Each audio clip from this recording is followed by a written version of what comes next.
Hey Luke, how's it going? Hey Yvonne, how's it going? Happy New Year. Happy New Year. Yeah, we literally can now say that 2020 is in the past. Like hindsight is 2020 now. We can say that. Sometimes it does feel like that 2020 has been extended. It does. Is there such thing as 2020.5 Yeah. before we get to 2021? 2020 and a half. Like that's what everyone feels like. It's 2020 and a half. We're nearly there, but we're not just there yet. I know, I know. But it's a new year. So that's as exciting. January, people make their New Year's resolutions. So, Yes. did you make a resolution this year? I didn't. I stopped doing New Year's resolutions a while back. Why?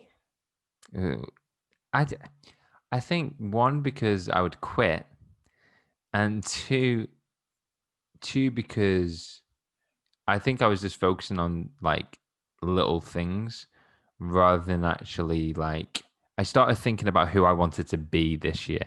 It's getting serious now, but that's kind of like what I started to think about. Not in terms of like I want to get more buff, I want to eat less this, I want to do that, I want to do this. It was like, no, who do I want to be? Like, what do I want to work on this year, type thing, rather than like I'm going to lose 5 pounds, if that makes sense. Yeah, I don't make New Year's resolutions either because I realize that it became a goal I wanted to attain instead of a lifestyle I wanted to live. Mm. So because it became a goal, I realized I could just quit it. And you really can't quit a lifestyle because it's really incorporated into who you are. So, I mean, with all this being said, it ties exactly into our new year, new way of on the road to Damascus and what we want to share this year with everyone. So, Yeah. what are we talking about today? So today we are going to ask the question which a lot of people asking, which is, are we going the wrong way? And what I mean by that is right now in the world, as we enter 2021, if we look out into the world, if we look back on 2020, I think a lot of people have started to have the opportunity to ask themselves this question. Am I going the wrong way? Or are we going the wrong way as society? There's been such a great advancement in technology and opportunity and advancement of knowledge. Like, someone that I know says we haven't got a obesity problem, we've got an infobesity problem. Like the ability that we have because of tech to get anything within a moment is shaping society and culture. But with this great advancement, there has been a massive uprise in depression, anxiety, like suicidal rates. So I feel like there's this internal battle that everyone's facing with going, hang on a minute. It looks like the world is going the right way, like aesthetically, like cosmetically. Yeah. However, when you're thinking about the human experience, it seems like Yeah. we're getting further and further away from where it is that we believe we should be. Yeah, I agree with you. I think this was a the whole virus that's happening that has shut down the entire world. Number one has been the hardest thing I think people have ever had to deal with in their lives. Mind you, I mean, if you're way older and you've been in, world wars and things like that, this is not new to them. But I'm talking like in my generation, your generation, my kids' generation, your kids' generation. This is very new to them. And so I find that a lot of people have often said, as much as this is, unfortunate and we're really sad with what's happening in the world, this has been a opportunity to look at the last 5, 10, 15 years of your life going, oh, how did I even end up here? Yeah. How did that happen? Like all of a sudden you get a job. And it's interesting because my oldest has moved out of the house right after Christmas, and he went and got a job. And one of the things I told him, I said, you're not going to find your dream job at 18. But when you start working, you're going to work forever because you have to maintain. And so we fall into this pattern of needing to maintain, needing to hold. And next thing we know, 10 years have gone by and we go, I thought I wanted to be this in my career, and somehow I really ended up over here. I'm living maybe not in the place I ever thought I wanted to be. I never got to travel to the places I wanted to travel. And we've just kind of just lost our way a little bit. Yeah, I think we've totally lost our way. Me and Vic, who's my wife. If I haven't spoke about my wife before, but Vic's my wife. Um, Me and Vic were watching TV the other day, and this guy who had worked his way up the corporate ladder for 7 years, he'd had goals and aspirations just to keep climbing, like that kind of 9 to 5, to be successful. And then during the pandemic, he literally just gets laid off, and like they just said, "That's it, mate." And this guy, we were just speaking, and we're like, we can just imagine that this guy spent 7 years of his life climbing this corporate ladder where they believed that being employed was secure, was Yeah. security. And a lot of people are Yeah. realizing that now, in the sense of actually maybe being employed isn't as secure as I think it is. And I think the one thing that's happening during this pandemic is that people are asking the question of, where are we placing our faith? Because people Yeah. for so long, I wrote a post a while back which was like, for so long we have placed our faith in so many different things across the world. We have placed our faith in the education system to teach our children. We have placed our faith in the banks to look after our money. We placed the faith in the church to provide our deepest darkest questions. So we've placed our faith in a lot of things, but I think this year has really shown where the gaps are, where we realize where we can't place our faith, if that makes sense. Yeah, that does. I mean, in the world where we think we have the most security because we have house insurance, life insurance, apartment insurance, tenant insurance, car insurance, we have this and we have all the security. And in one fell swoop, I think a majority of that was all taken away from us. And we went, oh, maybe it's not as secure as we thought it was, Mm. And so then we sit back and we go, where did it happen, where did that shift come in my life where I thought that I was in the path of being secure and now I'm not in that path of being secure anymore.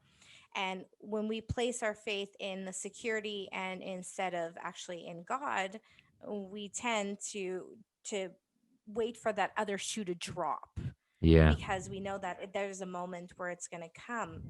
And so, the only thing that we can guarantee in our entire lives, the only thing we can guarantee in our entire lives is that God has a plan for us. It's the only thing we can guarantee in our entire lives because He's the one who can see from the beginning to the end, right? So as we're walking on this path, right, I can only see what's in front of me. I can see what's behind me. If it's foggy out, like we've had some very foggy mornings, you can see maybe your hand in front of your face. You can't see further than that. So it depends every season, every shift, every atmosphere, every timing in your life, right? There is moments we're walking and our view is obscured and we can't see anything anymore, but we're still going on the path. Yet we forget that God can see all of it. And when we focus on Him, and He directs our paths, then we know where to go. But sometimes we're just a little bit stubborn and we go, no, I got it. I got it. It's okay. Got the flashlight on my phone. I could see in the fog a little bit more. I'm going to try to do it on my own. It's it's funny that you use that, because I use this analogy. Um, Here comes Luke's analogy for the day. I might have used this before. But I always describe that in terms of, if we take the nighttime, for instance, which tends to be dark in the night, if no one knew that.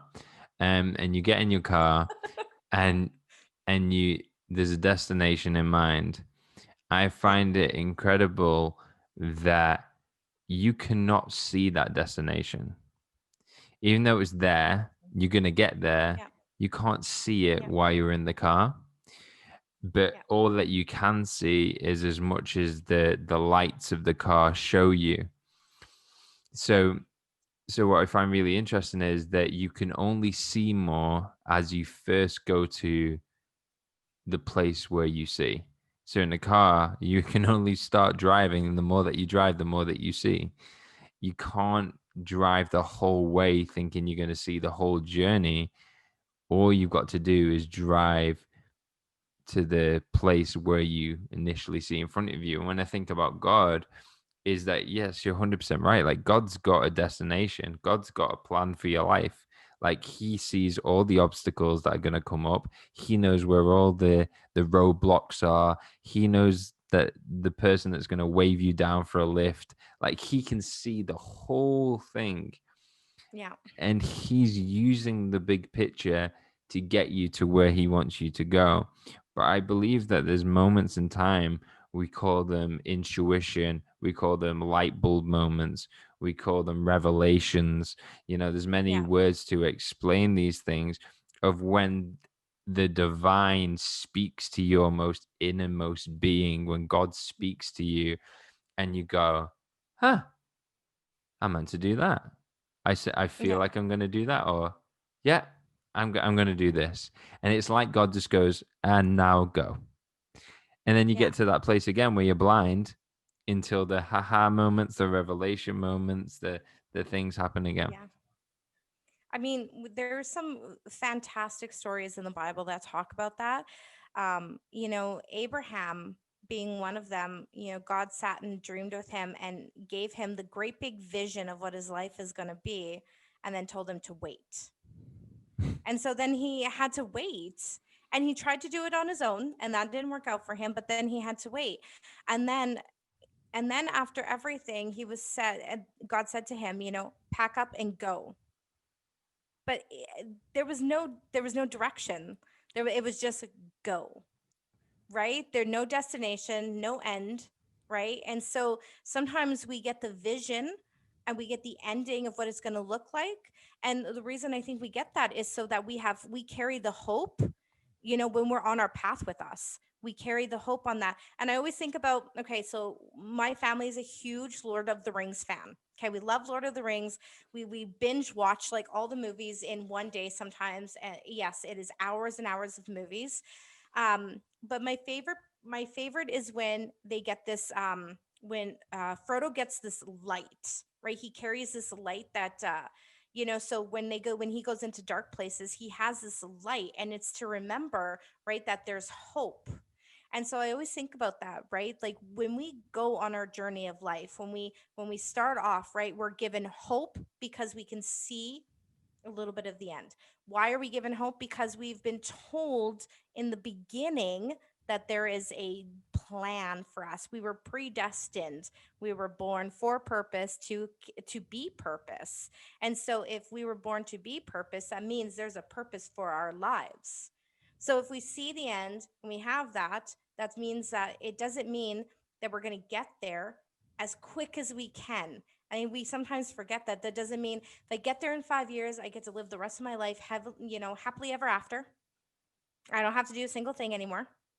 I wish that was the case. It's not the case at all. People think, there's an end game to this. There's not. It's the journey's the entire life. But what it is knowing the end is the hope that we hold on to, especially when we're in the dark places in our lives where there is no light at the moment. The hope becomes the light to guide us where we are going. Because when we come out of those dark places, we don't need to carry that light and that hope as tightly anymore because the sun is shining and showing our path where we're going. Well, without that vision, like you're 100% right, we have no hope. I think it makes me think about Hebrews. Is it Hebrews 11? Because faith is the confidence or the substance in what's hoped for. I'd have to quote that to know it exactly right. But it's basically talks about that. It's like that faith has to have substance for Yeah. something, and the substance has to be a hope. Yeah. Because you're 100% right, is that it says that we should live by faith. So the way that we as human beings, or the way as individuals we're meant to live, is by faith. Like that's Yeah. the thing that we're meant to do. We're not meant to plan it out ourselves, which is so funny because the world teaches us to plan your life. Like you should have a 5-year goal, a 10-year goal. Now, I'm not going against setting goals because I do believe that we have the power to set goals to push us in the right direction. The difference Yeah. is that are you setting goals that align with the goals that God's asking you to set? Yeah, exactly. That's 100%, right? Cuz there's these moments we hit in our lives where we're tired of fighting this, walking this path. Like we've been walking this path for so many years. I'm tired. And then all of a sudden you see the mountain and you go, that's it. If I get over that mountain, my there is the valley that I'm supposed to live in, and I'm going to love it there for the rest of my life, and I never have to do a single thing again. And so you see this mountain and you start running towards this mountain, which is great. I'm so glad that you're doing that, but you're running, you're bypassing everything, because you're running fast, so you're bypassing everything. Number two, the mountain is never as close as you think it is. Again, Lord of the Rings analogy, okay? We looked at the mountain. That took forever. That was 4 long movies before he got to the mountain, okay? It took forever to get to the mountain. Okay, and then two, you get to the mountain and you go, mountain, I command you to move, and the mountain doesn't move. And you go, but you showed me the mountain, God. And God's like, yeah, but you don't know what's behind the mountain. You don't know what's behind the mountain. You ran here too fast that the stuff behind the mountain can hurt you more than help you. So maybe you should go back, go back a little bit. Okay, go ask for a little bit more directions. Go ask for a different way. And then a lot of us, what we do is we're just too prideful because we went, look how great my life is. I made it to the mountain. Once I get over the mountain, look how amazing my life is going to be. And we run and we run and we say, okay, you know what? Instead of going back and instead of asking for directions, what I'm going to do is I'm going to climb that mountain now. And God's like, okay, you can climb it. But what we forget is that you eventually, what goes up, you got to come back down the other side. And when you come down the other side, we're tired, we're hungry, we're exhausted because we were not meant to climb that mountain yet. And then when we get to the other side, we're not equipped to deal with the things on the other side of the mountain. You know why? Because we ran past everything. Oh, maybe there was a sword we were supposed to pick up. Maybe there was some rocks we were supposed to do. Maybe we were supposed to sit by the stream and have some water before we climbed a mountain. And we ran and we ran. And then we find ourselves on the wrong path. And instead of just turning around and going, man, I made a mistake, our pride takes over and we just grit our teeth and we dig in and we go, I will stay on this path and I will die on this path. And that's not what God wants for us, because the thing is as we can see the path in front of us, he sees the big picture. He sees the big picture of all of it. It's so funny that we use the mountain analogy because I've got a little story which I think has so many little life stories within it. Um, so here in the UK, in Wales, there's this mountain called Snowdonia, right? It's a big mountain, and I think it's one of the highest mountains. It's like classed as one of like the peaks. Do you know what I mean? Okay. And me and my mum are the adventurers of the family. My brother and my dad are like the ones that just want to stay at home, chill, like, you know, where me and my mum are like, let's climb the mountain. Um, and I tell you what, this whole story about me and my mum's journey to Snowdonia could literally be a podcast in itself with the amount of things within it, you know. But I think about this whole sense of a journey, and it was my mum's desire to climb this mountain. I was the person that was like, okay, I'll come with you. Sounds good. Is my mum's desire, and I drove, and we got lost. This was the first part of the journey. We got lost, and we were getting lost, and my sat nav took us to this place, and we thought we were there, and we weren't there. So then my mum goes, "Well, I'll tell you what, we'll buy a map." And I was like, "Okay, valid point." So we pull up at the petrol station. She goes in. She gets in the car with a map. She opens the map and goes, "Right, there's the mountain." I go, "Brilliant." I go, "So where are we?" And she goes, "I don't know. That's why I bought the map." And I was like, I was like, Mom, how are we meant to get to the destination if you haven't asked the person in the shop, like, where are we now? Like, how close are we? Like, and we, long story short, we end up getting to the mountain, right? Eventually. And we start walking up the mountain. Now, me and my mom are just zealous. We just want to get up this mountain. We ain't prepared for this mountain. Now, knowing that you're Canadian, like you're thinking, if I was climbing a mountain, I'm gonna wear this. I'm gonna have certain boots on. I've got like my pants, Yeah. waterproofs. Nah, Yeah. we were just like like running trainers, jeans, general jacket, No. woolly gloves, not waterproof gloves, and we were like, yeah, let's go up this mountain. So we start walking up the mountain, and 100%, you're 100% right. We see the top of the mountain, and we're like, we'll be up there. Like, can you see the top of that mountain? We'll be there. And for some reason, I don't know if it was like a rumor, but we got it in our heads that there was a cafe at the top of the mountain. Now, I swear to God, I'm sure somebody told us there was a cafe at the top of that mountain. And when you get there, you can have a hot chocolate, right? So me and my mum are walking, and we're going, right, once we get to the mountain, this going to be this nice cafe. We're going to sit down. We're going to have a hot chocolate and marshmallows. We're going to look around the beautiful view, and then we're going to swole back down the mountain. Like, that was the reason why we're climbing up the mountain. So we start walking up the mountain. Then it starts to rain, and we're walking up this mountain around about February time. And then it starts to rain, and I'm like, now we're really wet because I'm in jeans and woolly gloves. So now I'm not a waterproof top, just a jacket. Now we're drenched, and we keep walking up. Then it starts sleeting. Oh Then it my. starts snowing. Then it starts Yeah. galing.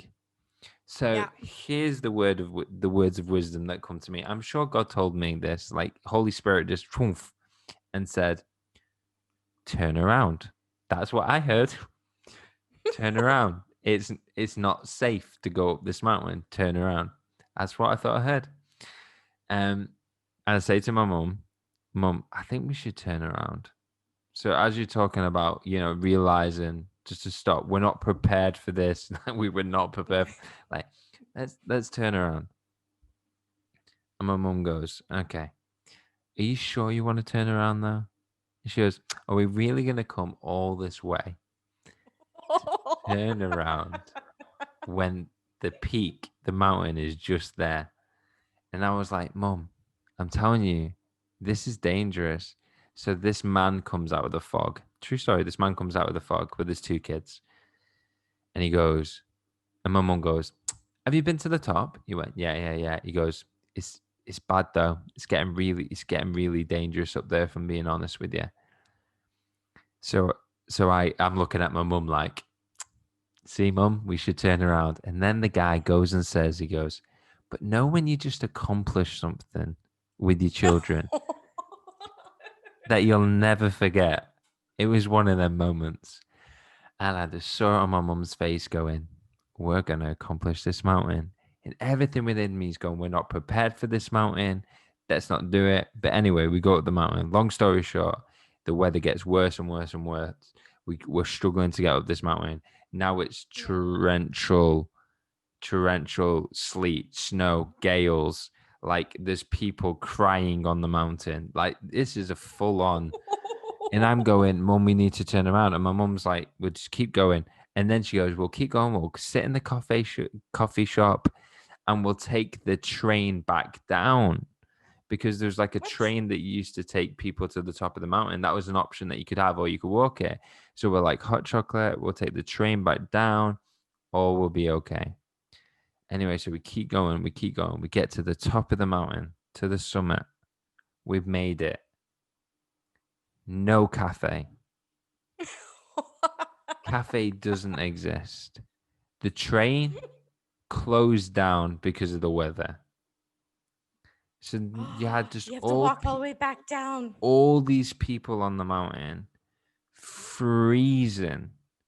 Literally, there was an air ambulance coming for one old guy that was struggling. My mum was literally like going, she goes, there's sandwiches, the sandwiches packed. Let's eat something. I'm like, right, we get the sandwiches. The sandwiches are frozen. True story.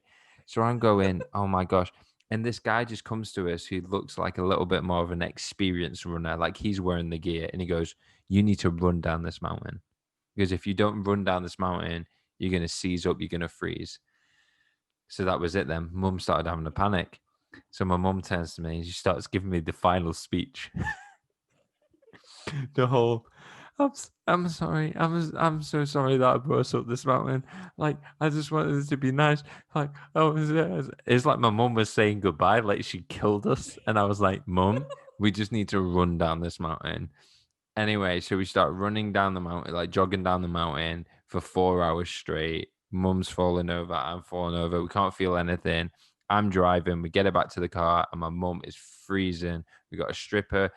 We've got to put her in the Premier Inn, and she was freezing. And I swear to God, she nearly got hypothermia. And my dad was like, "You need to do this. You need to do that." And we couldn't warm her up. But that whole experience, the next day, my uncle goes, me and your auntie are thinking of walking up Snowdonia. Do you fancy coming with us? And we're like, no. And we've never been up that mountain again. And we've never experienced the beauty of the mountain, what people talk about, because of our horrible experience of climbing up it at the Yeah. wrong time. That was the whole point of the story. It was the wrong time, and we were not equipped at all for the journey that my mum wanted to take us on. Yeah. That's I definitely probably have done that as a mother myself, probably to my children a few times, because my desire to have experiences with my children outweighs sometimes our safety. So yes, I feel for your mom. I totally get that. But you're right at the end. Like that's dead on in what we're trying to say is that there are moments when you are in the right season, the right timing, and you're fully equipped, and you can look at that mountain in front of you and you can say move, and God will move that mountain because you did everything. You walked the path that you were to be walking on, right? And so mountains move. That's not what we're saying, but we're saying sometimes we get so focused on the mountain and that God's going to work in our lives that we forget that we're supposed to work in God's plan. We forget that. We forget we're focused on the mountain and we're not actually focused on the whole reason we're walking on the path and what we're learning from it. And I think it's just because, sometimes there's moments in our lives on the path that we're walking on, they're so excruciating that you'd rather just ball up on the side of the path and be like, just leave me. And so I have a funny story that I want to share with you. My youngest son, wanted to go biking. He wanted to take this trail and he wanted to go biking. And it was just like, it was this itty bitty little tiny trail, couple hours from our home in this beautiful national park in Canada that we have. And so we had our bikes there. We pumped up the tires. We were ready to go. We had our backpacks. And because it's in Canada and it's in a beautiful national park, we also had bells and a radio going because there was bears, lots of bears. So bears are more scared of you than you are of them. So if you have music going, they'll actually run away from you. So, we're prepared. We know we've been waiting for this. And here in my mind, I'm thinking it can't be that hard. Okay. So let's ask for the easiest path, because this is something he wants to do, the easiest one. So the lady gives us a path and we say, okay, this is the one we're going to go on. And so we get there and we pull out our little bikes, and like where I'm talking, like we have regular bikes, like they're not pro bikes, no nothing. I see people have helmets, like they have gear on, and I'm like, do you think we need that for that? And my son's like, no, no, mom, I think it's fine. She said this was the easiest one for us to go on. I'm like, okay, there must be a trail within a trail that they go on, but it's definitely not for us people, because us people who don't ride professionally don't go on that trail. I was wrong. I was so wrong. I'm telling you, I didn't train to ride a bike all summer long. At one point, I actually had to put my sweater on my seat because it hurt so much to ride my bike. There was portions of this path that we were going down the path so fast and going around corners, I thought we were just gonna like fall right into the bushes, because like that's how fast we were going. So we make it to the end. The problem is the end is just a itty bitty little clearing that no truck can come get you, no helicopter can get you. So you got in there, you have to get out. Like you have to ride your bike back out. 3.5 hours later, we made it out. 3.5. Do you know what professional bikers ride that in? 45 minutes. Were passing us. People were passing us. At some points, I literally could not even ride my bike up the hill anymore. Like I could walk up the hill with my bike, because that's how I did not train for this. I did not. And so at the end of it, my son was mad with me, number one, because we were very slow. But number two, I realized that if I wanted to do things like that, maybe I should train myself to do things like that. Maybe I should have taken the time when he said to me 5 months ago, before that, Mom, this is something I want to do, and actually get on my bike more than just the one time to go ride to 7-Eleven and get a Slurpee. So so we often think it can't be that bad. I don't know what anybody else is talking about. The path is not as bad as the one that you think you're on. Like I can do it because I've done things like this before. And you realize that it's not your path to walk on. So even though you've done something very similar, you're actually not carrying the tools to be on that person's path that you're walking on. And so then you're defeated. So then, as a person who's watching, feeling defeated, and other people being defeated, we go, that's it. I'm not going on. I'm not, just leave me here. And that's how I felt on the bike trail. I just looked at my son. I'm like, just leave me here. Let the bears come get me, because I can't even move my legs anymore. I'm so exhausted at this point. And we do that. We give up. We stop, and we stop trying to, because we're more intimidated on the life journey and the path that we're taking, instead of realizing that the God of the universe has it all under control. And we shift our focus from God to the path in front of us.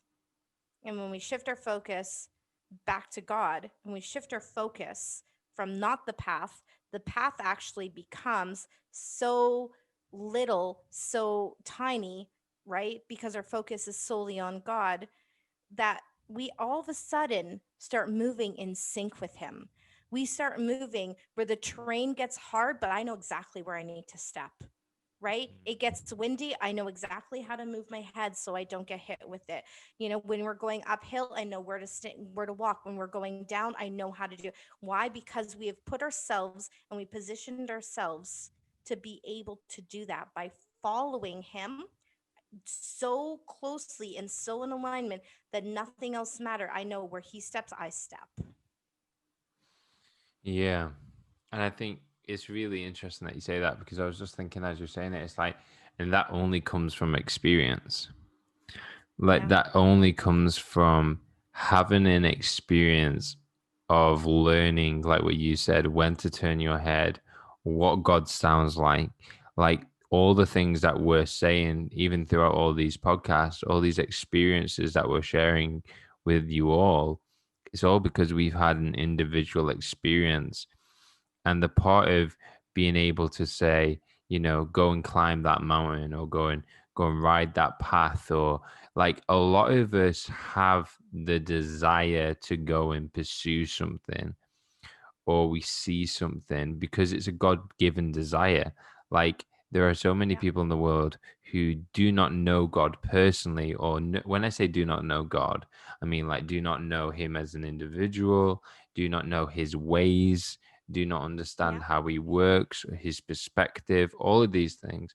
But what that doesn't take away from them is that God's placed purpose within them.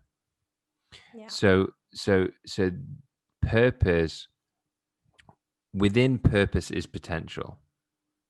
Yeah. Like purpose purpose is like wrapping paper to what can come out of it. The best analogy that I've heard is a tree. Yeah. Like God gives you a tree and he wants you to imagine a table, a pen, a pencil, a piece of paper. Like there is so much that can come from this one tree, this one Yeah. purpose. There's so much potential within it. But if you do not know how to take what it is that you've been given and bring forth things out of it, then you Yeah. are always going to struggle to operate in your full potential of what it is that you carry. And I think some people always come to these conclusions of saying, am I going the wrong way? Am I, or am I doing this the wrong way? It's not necessarily to question the path that you are on in terms of saying, you know, are you on the wrong path? It's more to be like, well, the path that you are on, were you equipped to be on that path in the first place, or are you just are you just like me and my mom, or you and your son just going, hey, I see this path, I desire this path, here we Yeah. go. It's not that God isn't saying, Yeah. hey, don't go down this path. He's like, before we go down this path, realize Yeah. that we're just going to prepare you a little bit, Yeah. um, through other experiences. Yeah. That's exactly it. It's not that God's saying no to you. He's saying, hold on, let's make sure you're wearing the right running shoes. Let's make sure you're wearing the proper jacket, right? Because you don't want to get off a path that, you're wearing, heavy jackets and woolen mitts and, winter boots to go walk in a desert, right? Like and so we need to stop thinking that, he's saying no to us just because we're not where we want to be, and realize that the reason we are where we are right now is so that we can get all the things we need to get to that destination, right? And it comes out all that it comes to the very end is that, instead of running to the mountain, commanding it to move, and then trying to deal with everything on the other side on your own, that maybe going back, asking for some directions and rerouting, and realize that, yeah, you may not have gone over the hill, but you may have gone around the mountain. And by the time you get to around the mountain, maybe the thing that was on the other side of the mountain is now gone because it was in timing, because it was in season. And so, it's not a yes or no. We always think that it's, yeah, God, I really want this. And God's like, no. Okay, some things can be a no, right? Some things can be a no, let's just say that, and some things are very much a yes. But I want to challenge people that it's not as simple as a yes or no all the time. Yeah. It's an equipping, it's a preparing you, because if we were made for purpose, to be purpose, you cannot be purpose if you're not purposeful, and you can't be purposeful if you're not carrying the tools to be useful to what you're called to be doing. And I think one of the best analogies that I've seen for that is that there is, so imagine you have somebody walking down the street and they're carrying a tool belt, and somebody comes out and goes, I have a hammer for you, and puts it in their tool belt. Okay, well, he can't go cut wood, but he can now hammer. Okay, so eventually, as he's walking, he's gathering tools, and it may not be to the point where he can build a house, but he can can start learning to use the tools that he has to build, so that when he gets to the point of building a house, he is so on point of what that needs to be done that he's not trying to figure it out as he goes. He can actually just do that. And our greatest frustration on our path that we are not supposed to be on is that we're on a path where we go, this is where I'm supposed to be. How come I'm not being able to do the things I want to do? Is because you weren't equipped to do those things at the moment. You were not able to sustain it. And so we get frustrated and we walk off the path and we go, I'm never going back again. I'm never going back there because my experience was horrible. And that was not the point of it. It's like when people have a big dream and they're like, yeah, and I pursued it and it just didn't work out. And it just wasn't meant to be. And you've got to ask the question and go, well, is it that it wasn't meant to be, or you were asking the wrong questions? It's like, oh, you talked about the yes or no. How many times, I know I've done this, I've been guilty of this, is, whether you are a follower or a believer of God and you're asking God yourself, like, hey, I've done this. God, should I do this? like, like you just the yes or no. Like, should I do this? Is this right or is this wrong? Like, all you want is yes, no. Like, I'd be happy if God just went yes, no, yes, no. That would be brilliant. That'd be straight to the point, right? Like one of those magic 8 balls where you're like, God, should I do this? And you shake it up and it's like, yes, you shall. Yeah. Like, yes, no, yes, no. And or whether, people intuitively wrestle with this. Should I do it? Should I not do it? Should I do it? Should I not do it? And we Yeah. don't really think about, well, the thing that you see, the thing that you're desiring, the dream, the goal, the ambition, the place where you feel like you're going to be led to, asking the question of, okay, who do I need to become to walk that path, is Yeah. really, really an interesting question. Or what do I need to know to walk this path? It isn't Yeah. if you should walk the path or not. It's knowing, like, asking the question, what would I need to walk this path? And am I willing to go and get what I need for this Hmm. journey that I am pursuing? And Yeah. going on that journey then of going, hey, I'm going to go over here, I'm going to get a little bit of this, I'm going to go over here, I'm going to get a little bit of that. Because the thing, like I mentioned before, about the tech, where we are now in the world, is everyone Yeah. wants everything now, Yeah. like now. And the truth is, it's not your timing, it's God's timing. Yeah. And the reason why I say that is, I think this year the virus has been such a pin that's not a word, um such a moment for everyone to Yeah. realize that, hey, we ain't in control.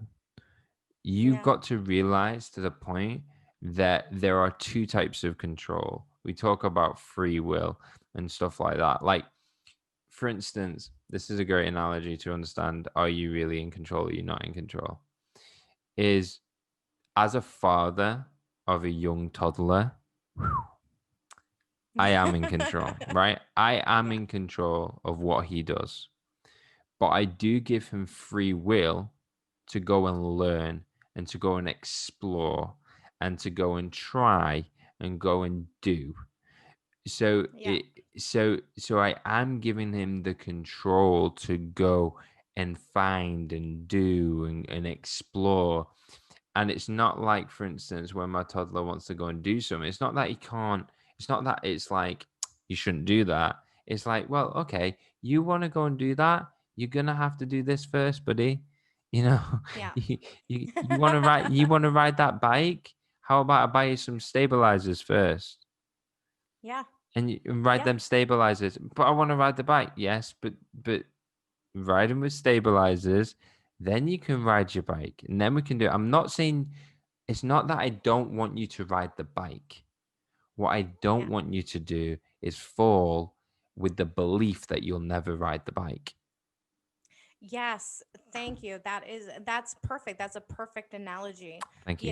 And it's and it's great because your analogy is so on point, right? Where you are Noah is learning these things too. But let's take it one more step further, because my children are a little bit older. You see, my kids are at the point now where I don't think for them, right? I'm not so much in control, right? And this is the moving terrain on your path. This is the moving into different areas of the path that you're walking on. You see, with Noah, he goes, "I want to ride the bike," but you are equipping him to ride the bike, right? Now, if my kids go, "Mom, I want to go ride my bike, but I want to go get a Slurpee with my friends, and I'm going to be gone for 2 hours." My question is to them, what is the responsibilities that you have?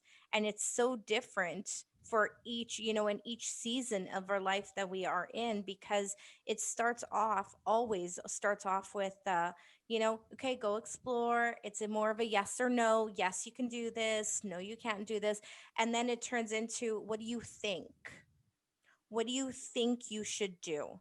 What do you think in this moment? Oh, you want to get off the path? What do you think you should do in this moment? Because we go from, and everyone experiences it because we've all been children, right? We go from those moments where we are children, where we grow into a mature relationship, and then we go and, start making decisions. But those decisions are because we have spent all that time making sure that our lifestyle, making sure that our mindset, making sure that our perspective is kingdom. And because we can do that, now our responsibilities are stretched a little bit more, where we can go, God, I'm thinking that I'm going to move countries. Now, what do you think about that? And he's like, well, what do you think about that, Yvonne? Well, I think, because I have a prophetic word saying that I'm going to move countries, I think that's what I'm going to do. And he says, okay, I think that's great. Let's move countries. But we got to equip you with a few things first before you move that country. But the decision wasn't going, God, should I move? And then just sitting and waiting, right? Mm. There's an obligation that we have at some point in our lives, where we stop going from, where do I go? How do I do this, to start doing it a little bit on our own. And when we develop, again, the kingdom culture within us, it's because we know where we need to be going. We know how to be doing it. We know where to step, because we have spent that time learning it from the one who has made the path for us to be on. Mm. That's so good. And when you mentioned about God always answering with a question, I just think throughout scripture, we see Jesus answer very few questions. Yeah. Yeah. He just asks questions back, which is highly annoying, but an incredible leadership trait, an incredible mentorship, coach trait, is because Yeah. what Jesus is doing is actually bringing out what he already placed within them. Yeah. And I talk about that thing to purpose is like you have everything within you already. So it's not that you need to get anything within you. What needs to do is it needs to come out of you. Because once it's out of you, then you can see it and use it. And Yeah. and and one thing about God asking questions is he's revealing what he has put within you at the right time and at the right place in order to equip you or to come to the knowledge of something that you need for where you're at. It's this constant process of revealing things. But I think what a lot Yeah. of people are doing is people want direction when we should Yeah. really be not seeking direction, but seeking perspective. Yeah, exactly. Seeking perspective. Yeah, and my the some of the best moments in the Bible, is when Jesus doesn't answer people's questions, and you can see that, like, when Peter goes, who are you? And Jesus says to him, who do you think I am? Right? I mean, that's a loaded question, right? I mean, if somebody was like, came up to me today and was like, who are you? And I'm like, who do you think I am? I mean, What a douche. right? But the but the nice thing about that is that, it's a very great example of getting your mind to think like Christ. It's we have these moments as children, as parents, we raise our children and we teach them. And as when your kids get older and they leave the house and they go and they live their own life, my biggest prayer always for my son who's moved out is, please let everything that I've taught him stick. Mm. Because eventually he's going to have to forge his own path. And every tool that I've given him, I'm hoping that he didn't think he didn't need it and tossed it out, when like you were teenagers and you threw out your lunch going, I don't need that. And then you're hungry 3 hours later. The I think out of this whole conversation, when we ask the question, "Are we going the wrong way?" is I want people to understand that you have everything within you already, like this sense of being purpose for purpose. Like you carry everything in terms of potential. What the difference is being equipped to bring out of that potential is what you're Yeah. missing. It isn't that you see something that you shouldn't have. Like I believe the natural desires of the heart, the sense of I want to go into this. Speak to a child. Children are so close to the kingdom of God because there's Yeah. just speaking the innocence out of them. Like I want to do this. I want to be this. I want to. They have these wonderful big dreams and aspirations, but as we get older, what we start to do is start to question if it's possible, when rather it is possible, but it's only possible once we gain them three things: that mindset, that perspective, and we live a certain lifestyle that brings about what it is that we were made for. Yeah. And you're right.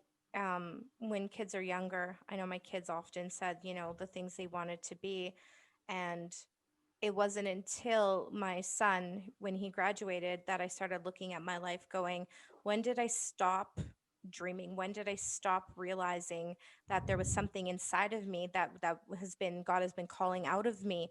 And I realized that I let my experience dictate my purpose.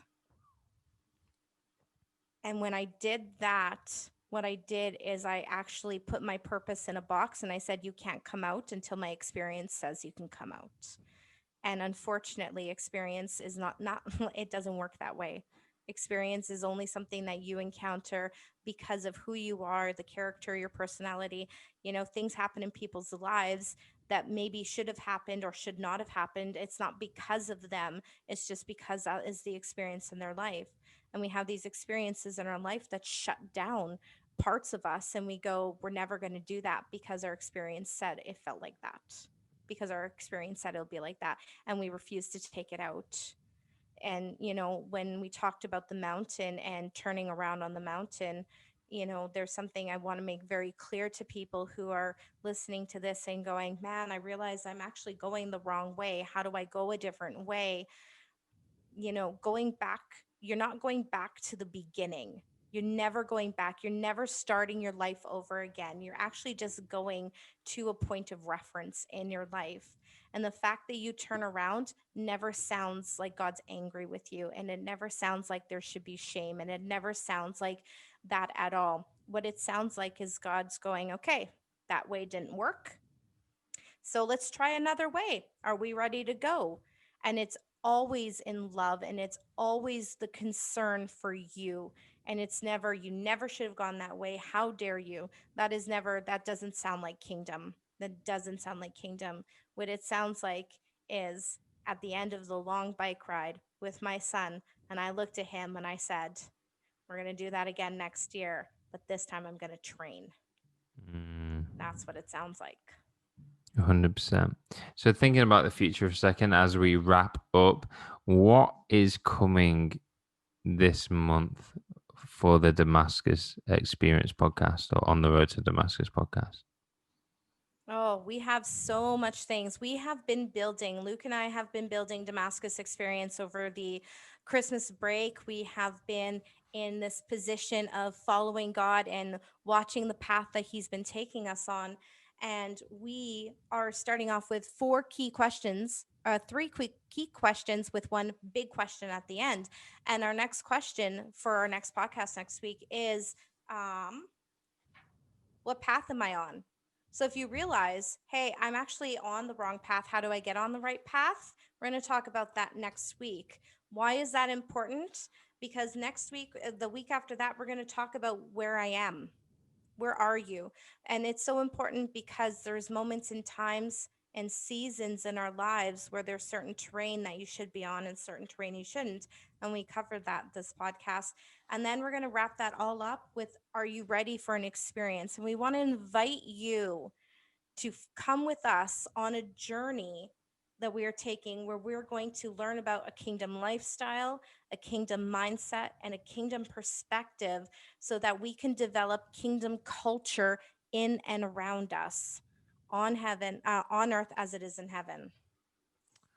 That sounds exciting. So, guys, you do not want to miss what is coming up on these next few episodes. But, like always, we hope that you enjoyed the episode. We hope it provided you with value. Make sure that you like, you share, you get in contact with us, tell us your biggest takeaways.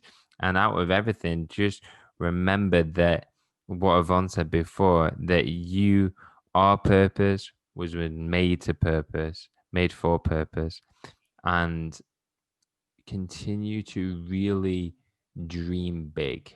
I think that's the big thing. Like, don't allow what's within you to die just yet, Yeah. because what's going to come in the future is what we hope to provide is to equip you with the tools that are needed to go and pursue the very things that you've had within you from the very beginning of time. Yeah. Thank you guys for listening to us. We are so excited. We're so happy that you joined us for this episode in our 2020.5. Just kidding, it's 2021 January. And we're just excited and we're excited for the upcoming year. And we hope you are too. See you later. Bye.